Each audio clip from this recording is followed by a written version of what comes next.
One Man's Opinion. Today I am reviewing the new Broadway play, John Proctor is the Villain, written by Kimberly Belflower and directed by Danya Taymor, running through July 6th at the Booth Theater at 222 West 45th Street in New York City. Don't be the villain, be a hero of the show by becoming a patron over on my Patreon page, where you can, for as little as $1 a month, support my work here as well as my classic cinema podcast, Yesterday's Matinee. Patrons get early access to the latest episode as well as previews of the reviews you see here. Thank you to my current patrons, especially my Neo and Hamilton tier patrons, and welcome to the new ones. Links to my Patreon and podcast pages will be in the description.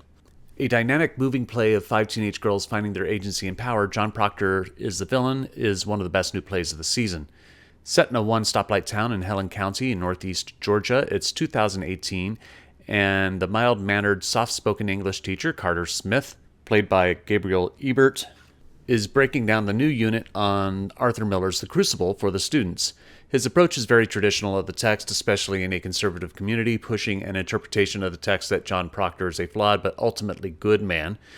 Meanwhile, one of his students, Beth Powell, played by Fina Straza, is attempting to start a feminism club at the school, which, to the chagrin of school officials, represented by guidance counselor Bailey Gallagher, played by Molly Griggs, as they feel it isn't the right time for such a progressive organization to be starting with national politics being the way they are.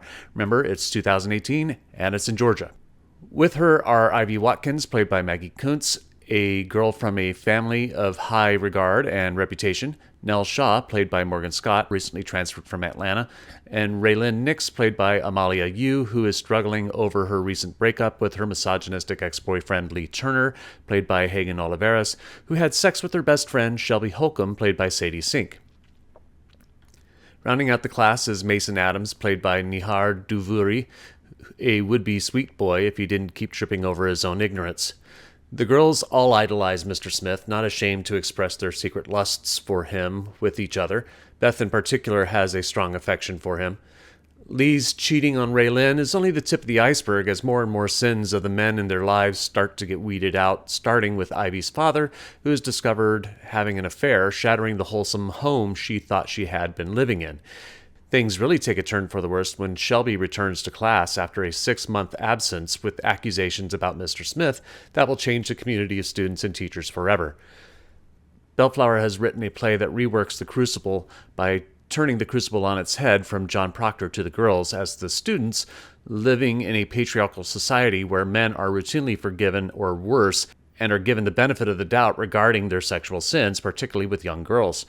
The girls in this play have no allies except for themselves, which come into conflict as they must struggle with their own convictions with the reality before them. Tensions between the girls rise, especially after more of Shelby's past is revealed, mostly by her, by the way, pointing out the hypocrisy of not only the school and the community, but within themselves. It is all deftly managed by Belflower and Taymor, and the ladies in the cast do a fantastic job of juggling the emotions their respective characters battle through. I do wish that more attention was given to Ivy, though, as her character has a massive revelation early in the play regarding her father's infidelity, but it kind of gets pushed to the wayside in favor of the more immediate issue of Shelby's accusations.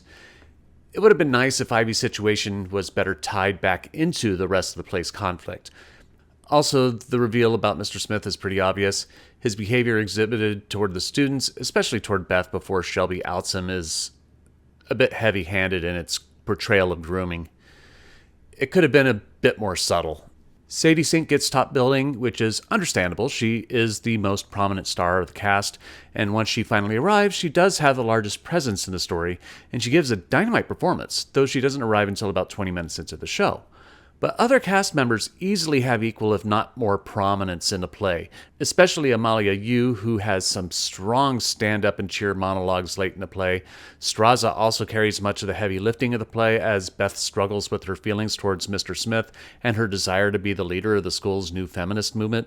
The scenic design by AMP featuring Teresa L. Williams is great. The classroom feels like a low-budget school district classroom still using chalkboards and those horribly uncomfortable desks and chairs that existed from when I was a high school kid back in the early to mid-1990s that felt like you were sitting on marble.